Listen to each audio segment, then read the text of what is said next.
Hi, today I'm really excited because I've got the brand new Strike Eagle from Vortex Optics. Watch this video to find out more. This is the Vortex Strike Eagle 1-8x24 FFP. This scope will give you accurate holdovers at up to 8 times magnification, allowing you to dominate close quarters and stretch your effective range.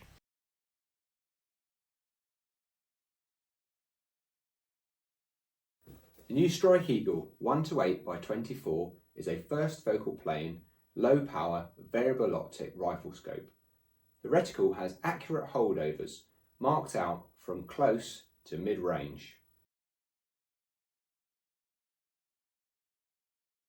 When you get the scope, it comes in this really cool box from Vortex Optics. On the front you can see which scope you've got. Turn it around and then you can see the scope mounted on an AR platform. And then on the reverse, you've got all the specifications and features of the scope. Don't forget Vortex's VIP warranty, which is an unconditional warranty, so they will replace the scope if it is broken or damaged. Let's take a look and see what's inside the box. So opening up the lid, you've got this new really cool artwork from Vortex. Just going to move that to one side. So it comes very well packaged. The foam, there is protective foam in both ends of the box. You've got the scope itself, and this comes fitted with lens caps. These are flip-up lens caps, a little bit like the Defender flip caps. They're fitted on both the objective and the ocular lens. And they just snap shut. I'll go through the features and specifications of this in a minute. Just put that to one side. There are two manuals inside the box. One is the product manual and the other is the reticle manual. Inside the other bit of foam, there we go, we've got a sunshade. And inside the sunshade is a lens cloth, that's all rolled up nice and neat.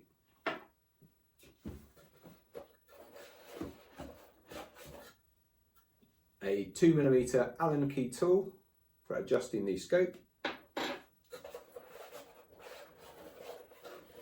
lot of the new scopes now, they come with the throw lever, so that's not an additional extra that you have to pay. These come as standard within the box, which is really good. Also comes with a CR2032 battery, the illuminated reticle. And that is everything from within the box.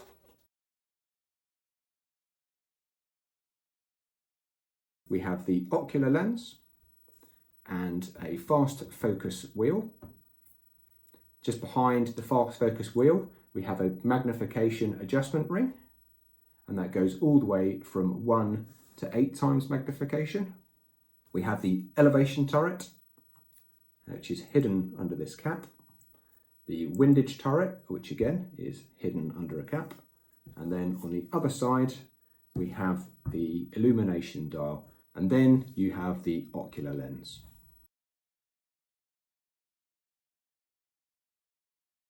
Features and specifications of the scope. So the scope is a 1 to 8 magnification, and that is controlled by this wheel on the end of the scope. It's quite stiff, which is good. So that means once you've set it, it's not going to get knocked, or you're not going to change the magnification easily. The objective lens is a 24mm lens, and the eye relief on this is 3.9 inches. Just going to take off the lens caps. Tube size, this is a 30mm tube, and the turrets, if you'll notice, they're capped turrets, so they have caps on the turrets to protect them. So once you've set them, you can put the cap back on, and then it's going to stay in place. It's not going to get knocked within your gun bag. Looking at the turrets themselves, these are all MOA, so each click is 0.25 MOA, so quarter MOA, and there are 25 minutes of angle in one complete turn, and there are 145 minutes of angle elevation and windage adjustments on this scope. Clicks on them are quite good. You can feel those clicks and you can hear them hopefully on the camera. So good solid clicks.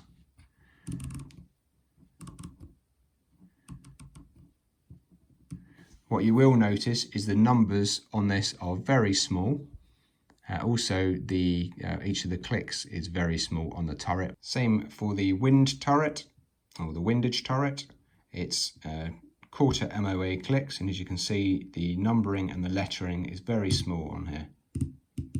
Again, good positive clicks.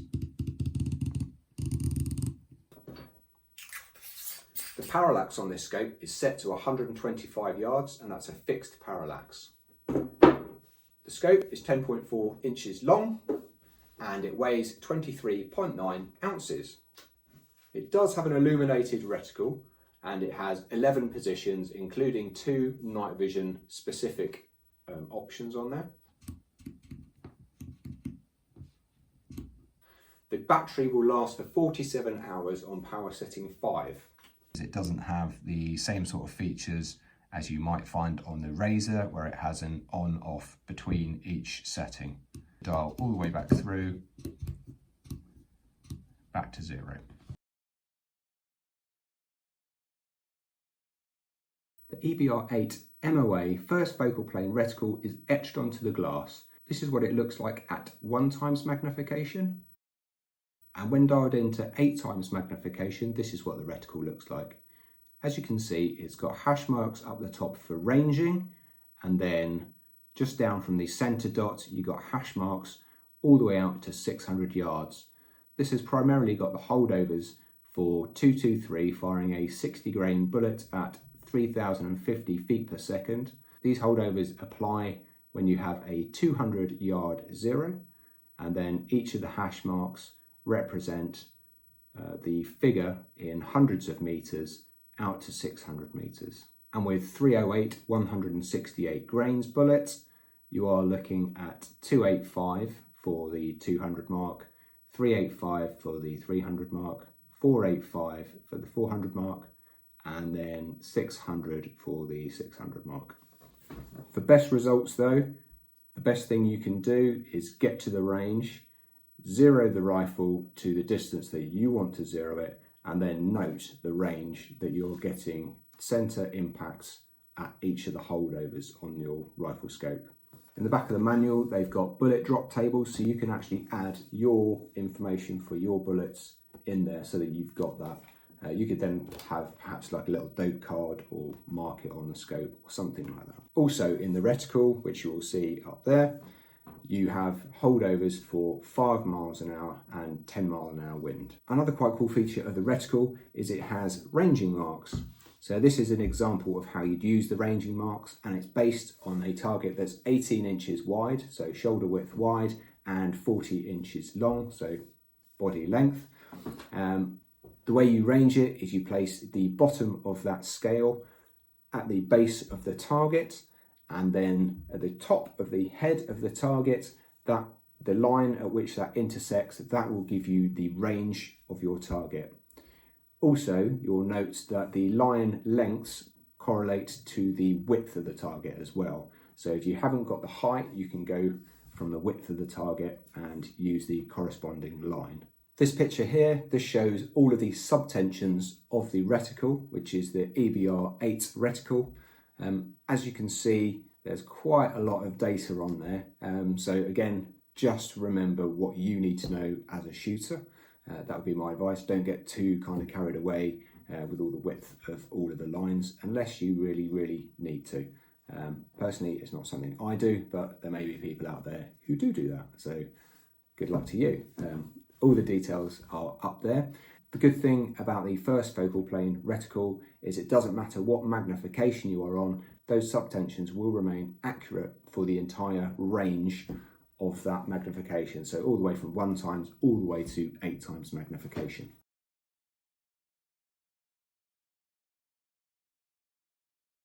So let's talk a little bit about the construction features of this new Vortex Strike Eagle. So it is constructed out of lightweight aircraft grade aluminium.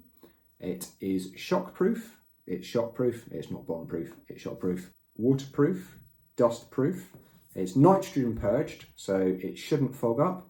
It's also got on each of the lenses, so the ocular lens and the objective lens, it's got what Vortex call Armortech coating. So that makes the lenses scratch, oil and dust resistant. Obviously you still really need to look after them. Like any lens, you can't shoot what you can't see. So make sure that you keep your lenses nice and clean and dust and dirt free. The turrets and the internals of the scope have got O-rings in them, so that makes it a waterproof scope, and it also stops dust and dirt ingress into the scope. It's painted in a low glare matte finish and it is a single tube construction.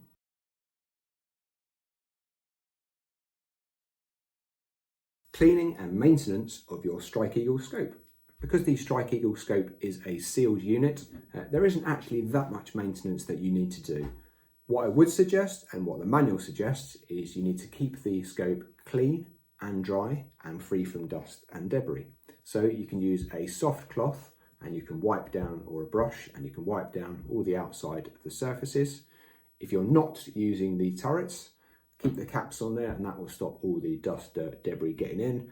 Again, that will help prolong the life of your scope. Make sure you use your lens caps. You get 3 lens caps within this, little flip lens caps, which are really cool. They just fit straight onto the end of the scope and they're going to keep any of the dust, dirt and debris from getting on either of the lenses. There you go. And they just flip right up and out of the way so you can shoot, and then you can pop your lens caps back on, and that will keep your lenses nice and clean. If you're out in the rain or the dust, so it's coming up to summer, sort of, it might be dusty, or it might be dusty where you are, it might be raining. I live in England, it rains a lot. You're going to need your lens caps on. If water, dust, dirt, debris get onto the lenses, you need to make sure that you get rid of any dust, any grit before you use a cloth on there. Otherwise you will end up scratching the lenses. Vortex actually do a lens cleaning kit, which has got a little brush in there. It's got a little spray bottle, and it's got like lens cloth and a soft cloth as well. And that's really good. That's what I use just for keeping my lenses nice and clean. You can't shoot what you can't see. Fact. If you don't have any of the lens cleaning spray or anything like that, you can use your breath, just the moisture from your breath onto the Optic, and then you can use a lens cloth on that.